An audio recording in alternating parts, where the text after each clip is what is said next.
আমার চ্যানেলে তোমাদের সকলকে স্বাগত। আজ আমরা ক্লাস 6 এর রায়ান মার্টিন প্রশ্নবিচিত্রা থেকে ভূগোলের তৃতীয় পর্যায়ক্রমিক মূল্যায়নের প্রথম স্কুল সলভ করব।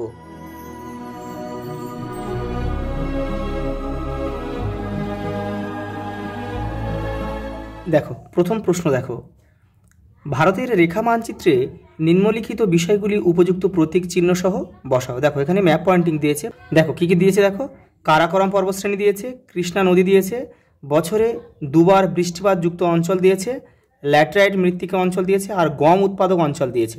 এই যে ম্যাপ পয়েন্টিং তোমাদের যখন দেবে, তোমরা কিন্তু এখানে নাম, ক্লাস, সেকশন আর রোলটা লিখে নেবে, নিয়ে তারপর তোমরা করবে। এটা হচ্ছে ম্যাপের উত্তর দিক, এটা দক্ষিণ, এটা পূর্ব, এটা পশ্চিম দিক। তাহলে কারাকোরাম পর্বতশ্রেণী আমাদের ভারতের উত্তর দিকে অবস্থিত, লাদাখ আমাদের লাদাখে অবস্থিত। তাহলে এটা হচ্ছে এইখানে হচ্ছে কারাকোরাম পর্বতশ্রেণী, এই যে আমি করে দিয়েছি। দেখো তারপরটা কি আছে, দেখো দেখো গম উৎপাদক অঞ্চল। এই যে উত্তরপ্রদেশে পল্লীমাটিযুক্ত অঞ্চলে কিন্তু গম প্রচুর পরিমাণে উৎপন্ন হয়। এটা এবারে দেখো কি রয়েছে, ল্যাটেরাইট মৃত্তিকা অঞ্চল আমাদের পশ্চিমঘাট পর্বতমালার পশ্চিম দিকে আরব সাগরের তীরে। দেখো এটা হচ্ছে ল্যাটেরাইট মৃত্তিকা অঞ্চল। কৃষ্ণা নদী, এই যে নদীর তীর চিহ্ন দিতে হবে, কিন্তু কোন দিক থেকে কোন দিকে বয়ে গেছে এটা কিন্তু অবশ্যই দিতে হবে। পরেরটা দেখো, বছরে দুবার বৃষ্টিপাত যুক্ত অঞ্চল। এটা হচ্ছে বছরে দুবার বৃষ্টিপাত যুক্ত অঞ্চল। এটা হচ্ছে কারাকোরাম উপকূল, তামিলনাড়ুর পূর্ব দিক। এটা কারাকোরাম উপকূল, এটা হচ্ছে বঙ্গোপসাগর। মৌসুমি বায়ু যাওয়ার সময় একবার বৃষ্টিপাত হয় এখানে, এবং ফিরে আসার সময় শীতের শুরুতেই আবার কিন্তু এখানে এক বৃষ্টিপাত হয়। প্রথম প্রশ্ন দেখো, মহাবৃত্ত বলা হয় নিরক্ষরেখাকে। মূলমধ্যরেখার বিপরীতে অবস্থিত দ্রাঘিমাটির নাম হচ্ছে 180 ডিগ্রি পূর্ব বা পশ্চিম। নিরক্ষরেখা থেকে যত মেরুর দিকে যাওয়া যায়, পৃথিবীর আবর্তন বেগ ততই কী হয়, কমতে থাকে। কোন মহাসাগরের উপর দিয়ে 180 ডিগ্রি দ্রাঘিমা রেখাটি বিস্তৃত হয়েছে? প্রশান্ত মহাসাগর। পরেরটা দেখো, বায়ুর গতিবেগ মাপা হয় অ্যানিমোমিটার যন্ত্র দিয়ে। দেখো বাত পতাকা দিয়ে কী করা হয়, বায়ুর দিক পরিবর্তন। হাইগ্রোমিটার বায়ুর আর্দ্রতা, আর ব্যারোমিটার বায়ুর চাপ। পরেরটা দেখো, প্রতি 1000 মিটার উচ্চতায় তাপমাত্রা দেখো 6.5 ডিগ্রি সেন্টিগ্রেড হারে কমে যায়। পরেরটা দেখো, আর্থ ডে 22 এপ্রিল। কোথায় আছে দেখো, 22 এপ্রিল আর্থ ডে বা ধরিত্রী দিবস। বায়ুমণ্ডলের ওজোন স্তরকে ক্ষয় করছে সিএফসি গ্যাস, ক্লোরোফ্লোরোকার্বন। দেখো পরেরটা দেখো, বজ্রের শব্দের তীব্রতা 110 ডেসিবেল।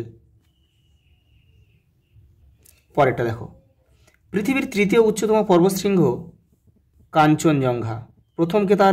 প্রথম হচ্ছে নেপালের মাউন্ট এভারেস্ট, দ্বিতীয় হচ্ছে কারাকোরাম পর্বতের গডইন অস্টিন বা কেটু, আর তৃতীয় হচ্ছে কাঞ্চনজঙ্ঘা।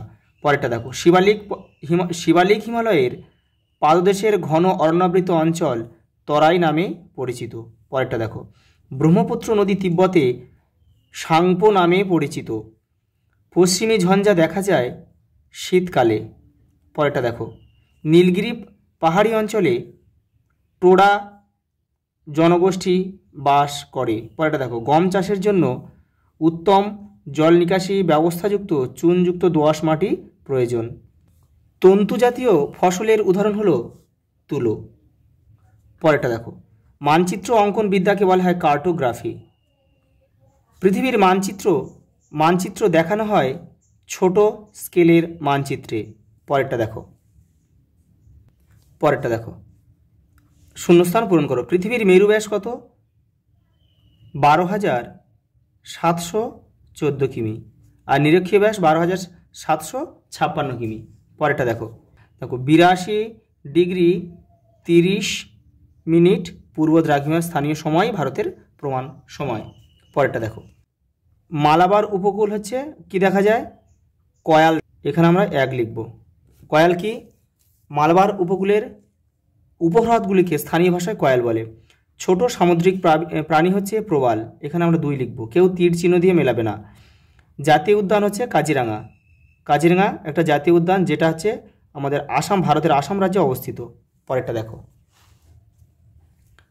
আগত সৌর বিকিরণের 35% মহাশূন্যে ফিরে যায়, তাকে অ্যালবেডো বলে। এটা কিন্তু শুদ্ধ, তোমাদের টেক্সটের 46 নম্বর পেজে উত্তরটা কিন্তু রয়েছে। 2015 সালে জাপানের ফুকুশিমায় পারমাণবিক বিস্ফোরণ ঘটেছিল, এটা অশুদ্ধ। এটা 2015 হবে না, হবে 2011। গ্রামাঞ্চলের তুলনায় শহরের মানুষের উপর শব্দ দূষণের প্রভাব অনেক বেশি, এটা কিন্তু শুদ্ধ। মিলেট কি? তোমাদের টেক্সটে 84 নম্বর পেজে রয়েছে, তবু বলে দিচ্ছি, জোয়ার, বাজরা, রাগি এই তিনটে ফসলকে একত্রে মিলেট বলে। পরেরটা দেখো, সাঁওতাল জনগোষ্ঠী ভারতের কোন কোন রাজ্যে বসবাস করে? পশ্চিমবঙ্গ, উড়িষ্যা, আর হচ্ছে ঝাড়খণ্ড। কার্টোগ্রাফি কি? মানচিত্র অঙ্কন বিদ্যা।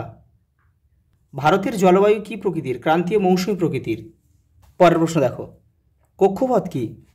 কোনো ছোট বস্তু যে পথে কোনো বড় বস্তুর চারিদিকে ঘোরে সেটাই হচ্ছে কক্ষপথ। পৃথিবী যে পথে সূর্যের চারিদিকে ঘোরে তাকে আমরা কি বলবো? পৃথিবীর কক্ষপথ। দেখো পরেরটা দেখো কি বলেছে, দেখো, কারা প্রথম পৃথিবীর মানচিত্র তৈরি করেন? ব্যাবিলনের অধিবাসীরা। অ্যালবেডো কি? দেখো তোমাদের টেক্সটের 46 নম্বর পেজে উত্তরটা রয়েছে। এই যে দেখো, এইখান থেকে এই পর্যন্ত লিখবে। পরের প্রশ্ন দেখো, শব্দ দূষণ নিয়ন্ত্রণের দুটি উপায় লেখো, দেখে নাও। দেখো তোমাদের টেক্সটের 64 নম্বর পেজে উত্তরটা রয়েছে। দেখো এখানে অনেকগুলো আছে, 1 2 3 4 5 6 7টা রয়েছে, তোমরা এখান থেকে দুটো করে নেবে। পরের প্রশ্ন দেখো, বৃষ্টির ছায়াঞ্চল কাকে বলে? দেখো তোমাদের টেক্সটের 81 নম্বর পেজে উত্তর রয়েছে। দেখো এই যে আরব সাগর থেকে এই বায়ু, আচ্ছা এই বায়ুর জায়গায় তোমরা লিখবে দক্ষিণ পশ্চিম মৌসুমী বায়ু, এটা লিখে দেবে, দিয়ে তারপর শুরু করবে এখান থেকে, তারপর এটা লিখে দেবে পুরোটা। পরের প্রশ্ন দেখো, ভারতকে ধর্মনিরপেক্ষ দেশ কেন বলা হয়? দেখো তোমাদের টেক্সটের 102 নম্বর পেজ, এই যে এটা এখান থেকে এই পর্যন্ত লিখে দেবে। পরের প্রশ্ন দেখো, মান 3-এর এগুলো, আন্তর্জাতিক তারিখ রেখাকে মাঝে মাঝে বাঁকানো হয়েছে কেন? ওর সঙ্গে আরেকটা প্রশ্ন দেখো, প্রমাণ সময় কি? দেখে নাও। এই যে উত্তরটা কিন্তু তোমরা এখান থেকে লিখবে, এই রেখাতে প্রথম তারিখ শুরু ও শেষ হয়, এখান থেকে এটা লিখবে, এটা লিখবে, এই পর্যন্ত লিখলে হয়ে যাবে। দেখো সঙ্গে একটা প্রশ্ন রয়েছে, প্রমাণ সময় কাকে বলে? এখান থেকে এটা এই পর্যন্ত লিখে দেবে। পৃথিবীর বিভিন্ন অক্ষরেখাগুলির পরিচয় দাও। তোমাদের টেক্সটের 20 নম্বর পেজ দেখো, এই যে দেখো নিরক্ষরেখার উত্তরে যে কর্কট ক্রান্তি রেখা, সুমেরু বৃত্ত রেখা, এই যে নিরক্ষরেখা, আচ্ছা নিরক্ষরেখার দক্ষিণে দেখো মকর ক্রান্তি রেখা আর সুমেরু বৃত্ত রেখা, এই কুমেরু বৃত্ত রেখা, এখান থেকে এটা পুরোটা লিখে দেবে। পরেরটা দেখো, বায়ু দূষণের কারণগুলি লেখো। সঙ্গে একটা প্রশ্ন দিয়েছি, অ্যাসিড বৃষ্টির ফলে কী হয়? দেখো বায়ু দূষণের কারণ তোমাদের টেক্সটের 56 নম্বর পেজে রয়েছে, আর অ্যাসিড বৃষ্টিটা রয়েছে দেখো 59 নম্বর পেজে, দেখে নাও। এই যে দেখো বায়ু দূষণের কারণ দেখো, বিস্ফোরণ, যানবাহনের ধোঁয়া, শিল্পায়ন, ধূলিঝড়, দাবানল, সার, কীটনাশক, অগ্নুৎপাত, নগরায়ন, বৃক্ষচ্ছেদন আর জনসংখ্যা বৃদ্ধি। দেখো এই যে অ্যাসিড বৃষ্টির ফলে কী হয়? দেখো এখান থেকে লিখবে, এতে গাছপালার ক্ষতি হয়, এখান থেকে এটা পুরোটা লিখে দেবে। পরেরটা দেখো, মানচিত্রের শ্রেণীবিভাগ উদাহরণসহ আলোচনা করো। দেখো তোমাদের টেক্সটের 104 নম্বর পেজ দেখো, এই যে এটাই উত্তর, এখান থেকে এই পর্যন্ত প্রাকৃতিক মানচিত্র, রাজনৈতিক মানচিত্র আর বিষয়ভিত্তিক মানচিত্র। পরের প্রশ্ন দেখো, খাদার ও ভাঙার কি? দেখো তোমাদের টেক্সটের 84 নম্বর পেজ দেখো, এই যে খাদার এই ভাঙার। পরের প্রশ্ন দেখো, আবহাওয়া ও জলবায়ুর পার্থক্য লেখো। দেখো 45 নম্বর পেজে রয়েছে তোমাদের, এই যে আবহাওয়া ও জলবায়ুর পার্থক্য। দেখো এই যে আবহাওয়া জলবায়ুর পার্থক্য রয়েছে, এটা করে নেবে এখান থেকে। দেখো সঙ্গে আরেকটা প্রশ্ন দিয়েছে, পৃথিবীর বিভিন্ন তাপমণ্ডলগুলি সম্পর্কে আলোচনা করো। তোমাদের টেক্সটের 52 নম্বর পেজ দেখো, এই যে দেখো বিভিন্ন তাপমণ্ডল দেখো, উষ্ণমণ্ডল, নাতিশীতোষ্ণমণ্ডল আর হিমমণ্ডল, পুরোটা লিখতে হবে। পরের প্রশ্ন দেখো, গঙ্গা নদীর গতিপথ লেখো। দক্ষিণ পশ্চিম মৌসুমী বায়ু ভারতের জলবায়ুতে কী প্রভাব বিস্তার করে? দেখো দুটো প্রশ্ন দিয়েছে, প্রথমটা দেখে নাও। এই যে দেখো গঙ্গা নদীর গতিপথ, তার মানে গঙ্গা কোথা থেকে উৎপত্তি হয়েছে, সেখান থেকে মোহনা পর্যন্ত কোন কোন অঞ্চলের মধ্যে দিয়ে গিয়েছে সেটাও কিন্তু লিখতে হবে। দেখো প্রথমে হচ্ছে গঙ্গোত্রী হিমবাহ থেকে গোমুখ গুহা থেকে উৎপন্ন হয়েছে। দেখো তারপরে দেখো উত্তরপ্রদেশের এলাহাবাদের কাছে যমুনা নদীর সাথে মিশেছে। তারপর 3 নম্বর এটা মুর্শিদাবাদের ধুলিয়ানের কাছে পদ্মা ও ভাগীরথী হুগলি নামে দুটি শাখায় বিভক্ত হয়েছে। আর 4 দেখো প্রধান শাখাটি পদ্মা নামে বাংলাদেশে, অপর শাখাটি ভাগীরথী হুগলি নামে পশ্চিমবঙ্গে প্রবেশ করে প্রবাহিত হয়ে বঙ্গোপসাগরে মিশেছে। এই 4টে বক্স কিন্তু লিখতে হবে। দেখো দক্ষিণ পশ্চিম মৌসুমী বায়ু ভারতের জলবায়ুতে কীভাবে প্রভাব বিস্তার করে? দেখো তোমাদের টেক্সটের 81 নম্বর পেজে উত্তরটা রয়েছে, দেখে নাও। এই যে দেখতে পাচ্ছ যে দক্ষিণ পশ্চিম